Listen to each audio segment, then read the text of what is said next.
বাংলাদেশে হামে সম্প্রতি ৭ শতাধিক শিশুর মৃত্যুর খবর একেবারে সরকারি হিসাবে, বেসরকারি হিসেবে তো ১,০০০, ২,০০০, ৫,০০০ পেরিয়ে যাওয়ার সম্ভাবনা রয়েছে। সেরকমটা একটা নিউজও আমরা দেখেছিলাম, নিউ এজ পত্রিকার গবেষণা একটা প্রতিবেদন। সে যাই হোক, আমরা সরকারি পরিসংখ্যানটাই ধরি, ৭০০-র বেশি শিশুর মৃত্যু হয়েছে। সেই মৃত্যু প্রফেসর ইউনূস সরকারের অবহেলার জন্য, হামের টিকা না কেনার জন্য, হামের টিকা না দেওয়ার জন্য হয়েছে, এটা এখন একেবারে দিনের আলোর মতো পরিষ্কার। সেটা যখন আমরা সবাই জানি, যখন আমরা প্রফেসর ইউনূস এবং তার স্বাস্থ্য উপদেষ্টাকে দায়ী করছি, এরই মাঝে আমজনতা দলের তারেক তিনি একটি ভিডিও বার্তায় দাবি করছেন যে এই ঘটনার জন্য মূলত দায়ী হাসনাত সার্জিসরা, এনসিপি নেতা হাসনাত সার্জিস, তারা দায়ী, কারণ তারা নাকি সেই সময় স্বাস্থ্য মন্ত্রণালয় নিয়ন্ত্রণ করতেন। আদতেই কি তাই? স্বাস্থ্য মন্ত্রণালয়ের নিয়ন্ত্রণ কি তাদের হাতে ছিল?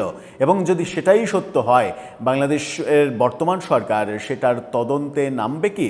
চলুন, কি বলছেন তারেক রহমান, আমজনতা দলের তারেক, তিনি কি বলছেন সেটা একটু বুঝে ওঠার চেষ্টা করি এই ভিডিওতে।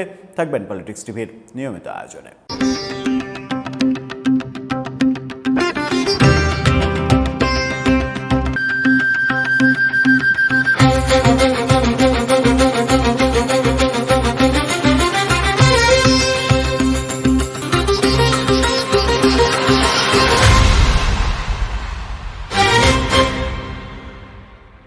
দর্শক, বলছিলাম আমজনতার তারেকের কথা। তিনি ভয়াবহ একটা অভিযোগ সামনে এনেছেন নানা বিষয়ে। এনসিপি, জামাত সহ বিভিন্ন পক্ষের এগেনস্টে তিনি কথা বলে আসছেন রেগুলার। কখনো সামাজিক যোগাযোগ মাধ্যমে স্ট্যাটাস দিচ্ছেন, কখনো টেলিভিশন টক শোতে কথা বলছেন, কখনো নিজে থেকেই ভিডিও বার্তাতে কথা বলছেন। তেমনই একটা ভিডিও বার্তায় তিনি দাবি করেছেন, সেটা নিয়ে আবার বাংলাদেশ প্রতিদিন নিউজ করেছে। বাংলাদেশ প্রতিদিনের এই শিরোনামটা দেখে নিন। সেখানে বলা হচ্ছে, স্বাস্থ্য মন্ত্রণালয় নিয়ন্ত্রণকারী হাসনাত সার্জিসরা ৬০০ শিশুর মৃত্যুর পেছনে দায়ী তারেক। সেখানে বলা হচ্ছে যে আমজনতা দলের মহাসচিব মোহাম্মদ তারেক রহমান, কারা স্বাস্থ্য মন্ত্রণালয় নিয়ন্ত্রণ করেছে? এই সার্জিসরা, এই হাসনাতরা। ৬০০ শিশু মারা যাওয়ার সঙ্গে জড়িত কারা? আবার বাহাদুরি করে ১ টাকাও দুর্নীতি কেউ যদি বের করতে পারো, তুমি রাজনীতি করো, তুমি কাজকর্ম করো না, তুমি বাতাস খেয়ে বেঁচে আছো, ১ টাকা দুর্নীতি করলে চ্যালেঞ্জ ছুড়ে দেয়। সামাজিক যোগাযোগ মাধ্যমে একটা ভিডিও বার্তায় এরকম কথা বলেছেন তিনি বলেছেন যে হাজার হাজার কোটি টাকা কে দুর্নীতি করেছে? এই হান্নান মাসুদ, এই হাসনাত আবদুল্লাহ, এই আসিফ, এই নাহিদ, এরাই তো সব কিছু মিলিয়ে করেছে। ওয়াসার দুর্নীতির কথা কে না জানে? নাহিদের নাম সিরিয়াসলি রয়েছে, আসিফের নাম রয়েছে, কার নাম নেই? এক একজনের পিএস, এপিএস, কত বড় বড় টাকার জালিয়াতের মামলা হলো। তিনি বলেন, পাঠ্যপুস্তক যেটা আমরা প্রতি বছর জানুয়ারি মাসে পাই, অথচ এদের লুটপাটের কারণে, সার্জিসদের লুটপাটের কারণে পাঠ্যপুস্তক আমরা জুন জুলাই মাসে পেয়েছি, এবং সেই পাঠ্যপুস্তক কেনাকাটার জালিয়াতির সব বের হয়েছে না, নাকি বাকি আছে এখনো? এসব কিছুর কোনো জবাব দিতে পারবে তারা?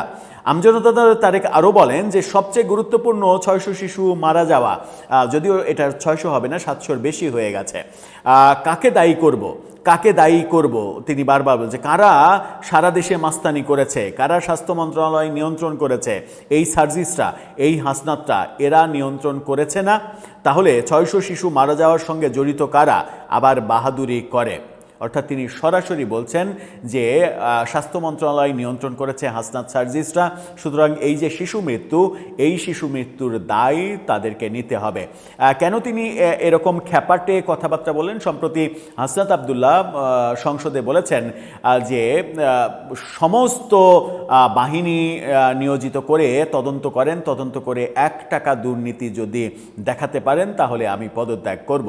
সেই ইস্যুটাকে নিয়েই তারেক রহমান তিনি দাবি করছেন যে কোনো চাকরি করেন না, ব্যবসা করেন না, টাকা কোত্থেকে আসে, গাড়ি চড়ার টাকা কোত্থেকে আসে, এত টাকার মালিক কিভাবে হয়ে যান, এই প্রশ্ন তিনি করেছেন।